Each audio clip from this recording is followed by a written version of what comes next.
Good morning from Fast Company. Here's our daily look into what's driving today's creative business leaders. Why can't employers get neurodivergent-friendly work policies right? Despite an increase in interest in these workplaces, actually finding one can be hard. As more candidates seek out neurodivergent employers, they're struggling to find truly inclusive, accessible work environments. Google searches for neurodivergent jobs, those that accommodate workers with conditions like ADHD, autism, dyslexia, or Tourette's, increased 13% in July, as those candidates often struggle with traditional hiring processes and in traditional work environments. And yet, it is estimated that 1 in 5 Americans has learning and/or attention issues.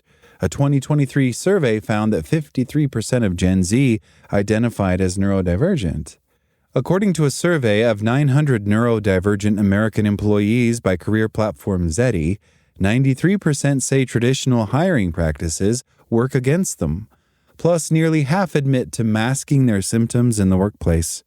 51% have been subjected to insensitive comments. With 93% experiencing burnout due to unmet needs, and 88% saying they feel they must work harder than their neurotypical peers to be seen as equally competent, the data suggests there's still work to be done, says Zeti career expert Tony Frana. It demonstrates the importance of having a conversation. What else can we do? How can we take stronger steps in the direction of accommodating neurodivergent employees? For example, comfort with eye contact might be a little bit different for somebody who is neurodivergent, she says. That doesn't mean they can't complete the responsibilities and do the job really well. It just means there's a difference in how they respond to people, and it's important that hiring managers and employers understand that. This discussion has become prevalent in the workplace in recent years, and inclusive job postings have increased as awareness has grown, but there's still a long way to go. According to a recent survey of 1,000 U.S.-based hiring managers by resume writing and career advisor platform Resume Genius, just 39% say their company currently offers formal mental health and neurodivergent training. Mental health benefits benefit all employees because if your team members are getting the help they need, then the machine can work more smoothly and it creates a culture of dignity and support, says Resume Genius career expert Nathan Soto.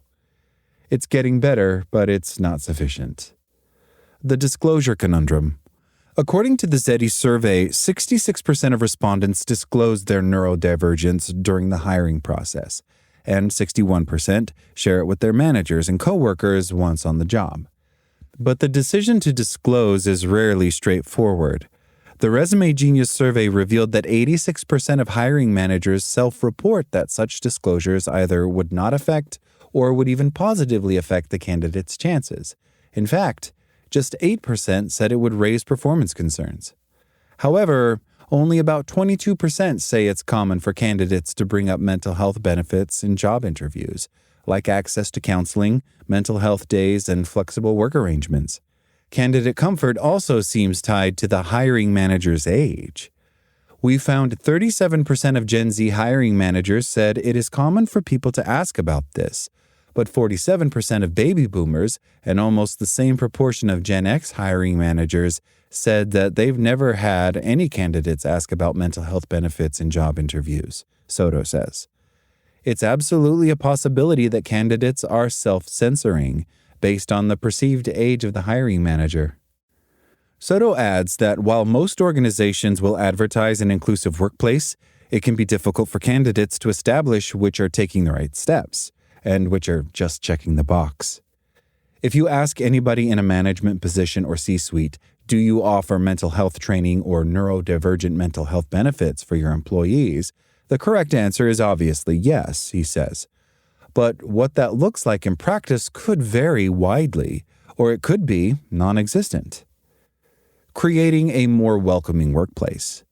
With few universal standards and measurements available, employers need to determine for themselves what qualifies as sufficient accommodations, and candidates are often left to evaluate employers' inclusivity policies independently. That can mean scanning job listings for specific references to neurodivergence, checking LinkedIn for relevant posts by company managers and executives, and talking with existing employees about the work environment. One of the key problems is that managers will ask employees how they're doing, and when they receive a very honest response from someone that is neurodivergent or struggling with mental health problems, they don't know how to deal with it, says Emily Banks, the founder and CEO of Neurodivergent Employee Resource and a Global. So even knowing how to have that equitable, honest, and inclusive conversations with employees can be a challenge. At minimum, Banks says American employers should educate managers about the Americans with Disabilities Act, or ADA, which outlines their legal responsibility to provide reasonable accommodations. It also bars them from discriminating against employees diagnosed with mental disabilities. Banks adds that without special accommodations, neurodivergent candidates and employees face challenges across their professional lives, from high-pressure recruitment and interview practices to loud and distracting open office setups. It's absolutely vital for employers to measure the data at every point of the recruitment and employee life cycle, she says. You should know whether neurodivergent people are making it to interview, if they're making it to offer, if they're leaving within 6 months or a year, to determine whether you've got attraction or retention issues with the neurodivergent community. Banks adds that taking the necessary steps to better accommodate neurodiverse candidates offers measurable benefits to organizations, making teams more innovative, creative, and profitable. Having a neurodivergent workforce is better for everybody, she says. 15 to 20% of the entire population is neurodivergent. Many are just not diagnosed yet. So you already have a lot of neurodivergent people working with you. You just might not know it yet. That's all today from Fast Company. Talk to you tomorrow.